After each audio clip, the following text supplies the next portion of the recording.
Kabayo na na. Hawakan mo yung anak mo, Alma.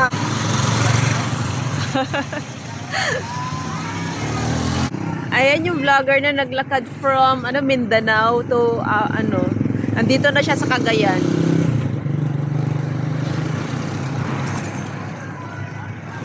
Ang dami nagpa-picture oh. Ayun siya oh, hawak-hawak niya lang is flag ng Pilipinas. Wow! Ayan siya oh. Dami nagpa-picture, maraming dumadaan. Ayan. Okay. Lagi namin siya, papunta siya dito sa amin. Kami naman, it's our turn.